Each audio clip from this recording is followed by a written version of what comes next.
Cartoons are supposed to be safe, bright colors, big laughs, but sometimes, in the smallest, most ridiculous moments, a show scratches at something you can't explain.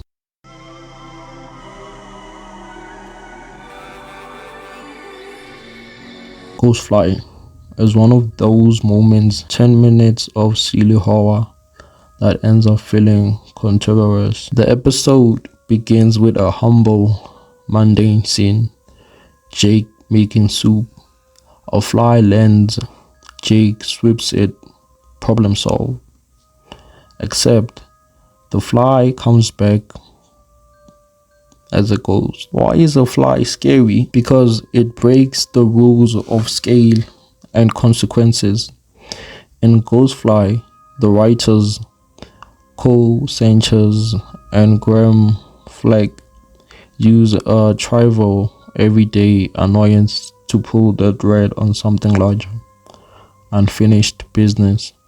Small acts with outsized consequences and a cosmic indifference to our sense of justice. Peppermint Butler, Adventure Time's on-call occultist, is called in. Is the show's wing to older horror tropes.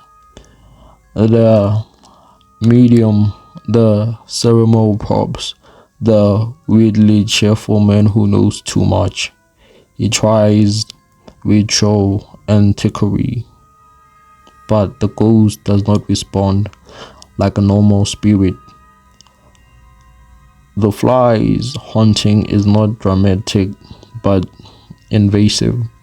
It clings to space, to soup, to routine. It becomes an irritate that corrodes insanity rather than a monstrous thing you can simply destroy. Peppermint Butler is a requiring conduit between the maiden and the occultist in Adventure Time. Got stuff to do. Ooh. Hey! No! Unclean demon, feel the sting of holy water! When normal methods fail, Jake does what any cartoon body would not. He goes to the other side. The show stages a low-level dead world, uncanny, ordinary, and absurd. And there we see the logic of this haunting. The fly's unfinished business is literally unfinished food.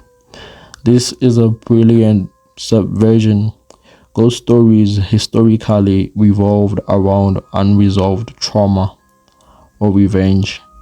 Ghostfly reduces the ghost grudge to the smallest possible sight, the thief of a last slope, and in doing so, it makes the haunting comically petty and disturbingly believable. Even spirits can be cheap and petty.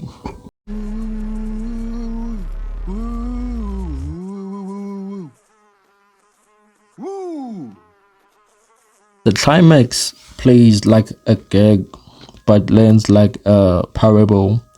Jake discovers the fly's unfinished business is the soup. It ascends when satisfied, only to be swatted again by Jake, repeating the cycle. The episode ends with the haunting resolved through the absurd violence of swatting and a deeper idea. Sometimes closure is stupid, physical, and immediate. On one level, Ghostfly laughs at supernatural melodrama. On another level, it reveals how small unresolved moments, petty grievances, and kind acts can echo like hauntings. The ghost becomes a metaphor for guilt and for the way tiny things can spiral. Why does this 10-minute cartoon work as horror? Because it borrows 3 masterful techniques. Scale invasion, turning something tiny into cosmic trouble. The fly as a ghost. The chaotic everyday, making a bowl of soup into a sacred object of the dead. Ambiguous stakes. The thread is never world ending, it's domestic and personal, and that makes it intimate and haunting. Folklore and horror tales often teach by amplifying small moral lessons. Ghostfly is the cartoon equivalent. It takes a tiny moral, don't be careless, finish your work, and makes it eerie. Fans and critics notice the episode's strange balance of humor and unease. Some call it a Halloween quick jolt. Others appreciate its clever subversion of ghost story logic. Reviews and forum posts emphasizes the weirdness of giving a fly unfinished business and the humor in treating petty wrongs like cosmic affairs. Yeah, BMO!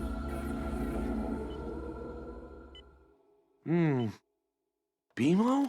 Jake, I missed you, bro! Jake! Don't ever leave me again!